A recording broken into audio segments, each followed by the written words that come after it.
So I was born in Houston, Texas. All my family lives in Dallas. My parents actually met in Houston. And my father, he got a job in Grand Rapids, Michigan, as a pastor. And so even though, we lived in Michigan and I grew up there, I still have to say that Houston and Dallas is really home. It just has such a special place for me. My family and I would go back to Dallas every single year, every single summer, and visit my grandparents and my cousins, and we'd have Christmas in July, and so Texas is a really special place for me. I went to college at Western Michigan University, which is a small state school in Kalamazoo, Michigan, and that was an amazing place and music experience as well. But I'm very much looking forward to this next chapter, spending time in London at the Royal Academy of Music. I think the whole reason why I'm here is simply because of the faculty that are here, and one of them being Jonathan Manson. Jonathan has been a cellist that I've been following since I was a kid, since I first started private lessons. My teacher introduced me to the London Haydn Quartet, and their sound has just been um, crucial to sort of my development, especially in early music. Um, I've been fortunate to meet almost all the members of the London Haydn Quartet, and I still can't believe that I'm actually studying with Jonathan Manson.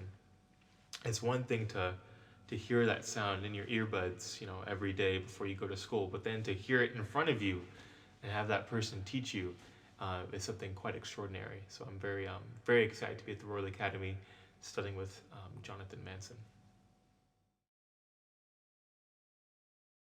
I think the thing I love the most about early music is simply how it makes me feel. The difference, the big difference between playing, let's say, um, the difference between hearing maybe the New York Philharmonic and the Orchestra of the Age of Enlightenment is the pitch. Um, the New York Philharmonic plays at 441 hertz, maybe 442, but I think 441. And the Orchestra of the Age of Enlightenment, they play at 415 hertz or 430 hertz, depending on the repertoire that they're playing. And this change in sound is just absolutely amazing to me.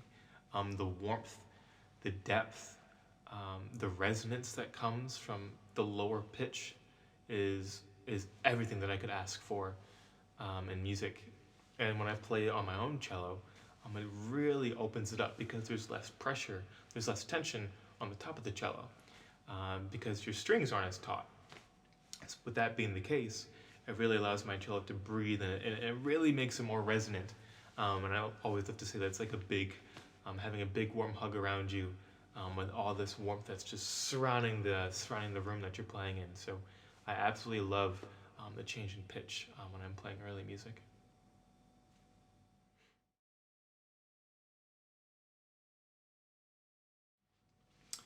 Well, the story goes, because I don't remember, that I came home after fifth grade fitting day, that all my friends were picking clarinet or trombone or trumpet, and I came home saying, this cello thing's pretty cool. I actually really like it. And so even though all my friends were going into band or choir or general music, I stuck to my guns and I chose the cello. And here we are. I guess it was the right choice, and I just absolutely love it. I've been obsessed with it since the very beginning. It's been almost my favorite thing in the world. Not really anymore, because now I'm married. Um, but the cello is just really, it has a huge part in my life. Yeah.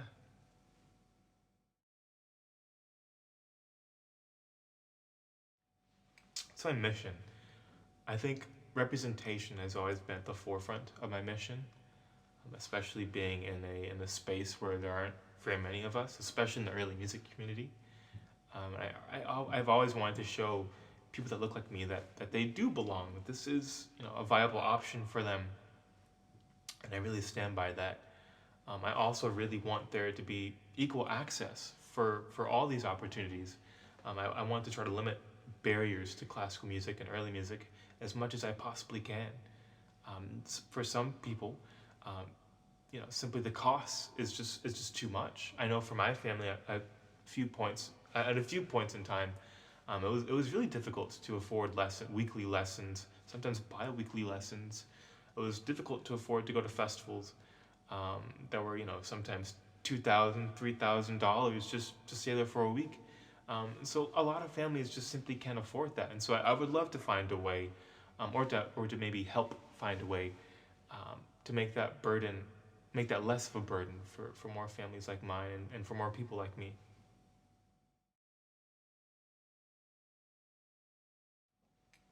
The Tindman Scholarship has been an absolute blessing for me and my family. I don't think I know I would not be here without the help of Early Music America and the Tindman Scholarship. They've truly are the ones responsible for making my dreams come true in this moment by studying at the Royal Academy. Um, but I also want to make sure that with this amazing gift that I'm able to pay it forward as well. That's very important to me, to sort of help the people who come after me. And so, however that may be, by starting a database, or it could be, making more content like this. I always ask myself, what would 13-year-old Zachary love to see more of? And I keep coming back to this one answer of, I would just like to see more content.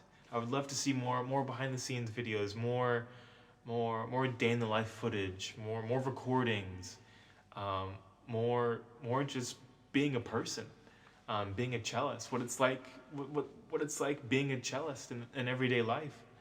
I think I would just love to see more of that. And so I think now that I'm a bit older, I think I can start being that for other people. I think that might be the stage I'm at right now. Um, and I think the Tinderman Scholarship um, provides me the resources to actually make that happen. So I'm very grateful for the Tinderman Scholarship, and very fortunate to be bestowed this honor.